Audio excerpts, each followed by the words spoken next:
ايه؟ النهارده انا معاكم في فيديو جديد. هعمل معاكم الرز المعمر بالملح وبالسكر.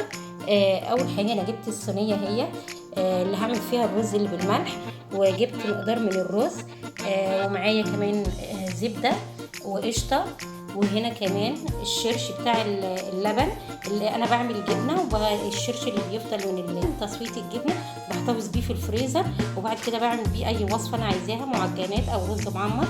هبدا دلوقتي زي انا ضفته هنا في الصينيه، هضيف عليه الملح. كل كوبايه رز عليها معلقه ملح، عليها كوبايه ونص سوائل.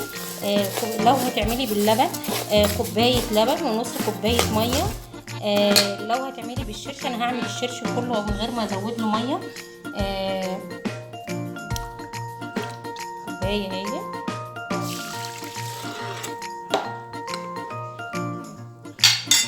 وهبدا اضيف هنا مكعبات الزبده عشان تسيح مع الشرش. انا سخنت الشرش فهبدا اضيفها كده المكعبات هنا، وقطعه القشطه اهي. القشطه ديت انا عاملاها من اللبن، بغلي اللبن وبعد ما بيبرد بحطه في الثلاجه، وبعدين لما بيبرد بيعمل وش، باخد الوش دوت واحطه في الفريزر في علبه واعمل بيه كده المعجنات. كل كوبايه رز بتحطي عليها كوبايه ونص سوائل،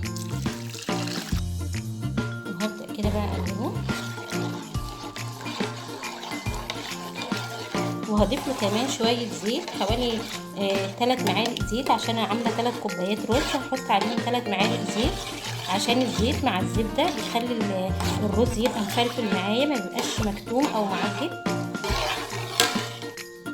الزيت اهوت هضيفه، ان انا ضفت ملح،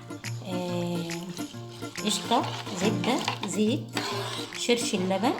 لو ما عندكيش شرش اللبن هتضيفي لبن، كوبايه لبن عليها كوبايه ميه، نقلب كده لحد ما المقادير كلها تندمج مع بعض.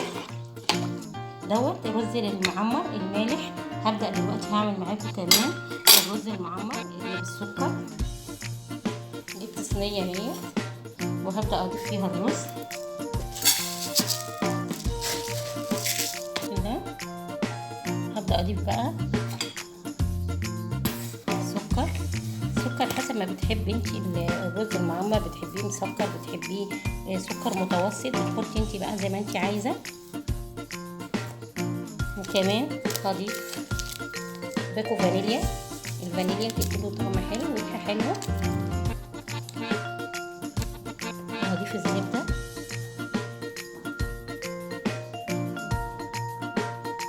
وكمان القشطه اهي.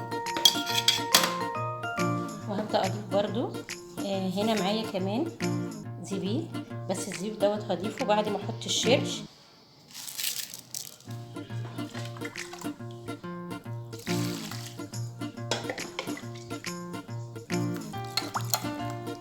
هبدا اقلبه لحد ما تندمج بقى كل الحاجات ديت، اللي هو السكر والزبده والفانيليا والقشطه.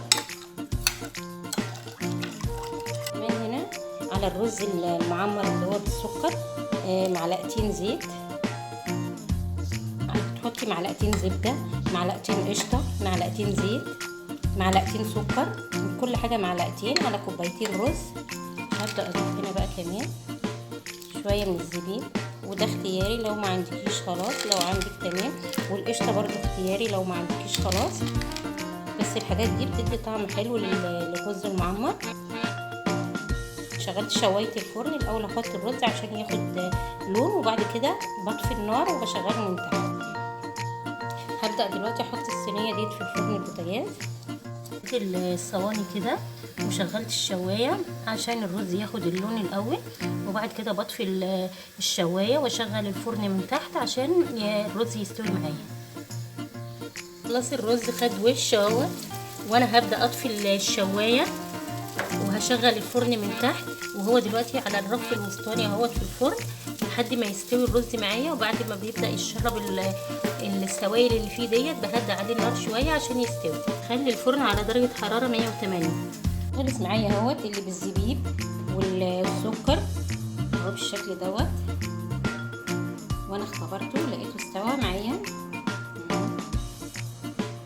وازاي مفلفله.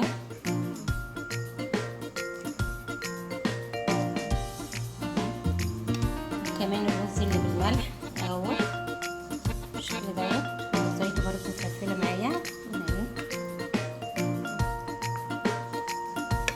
بالهنا والشفا، واتمنى وصفه الرز المعمر اللي بالسكر وبالملح تعجبكم، واتمنى ان انتوا تجربوها. ما تنسوش اللايك والشير والاشتراك في القناه. بالهنا والشفا.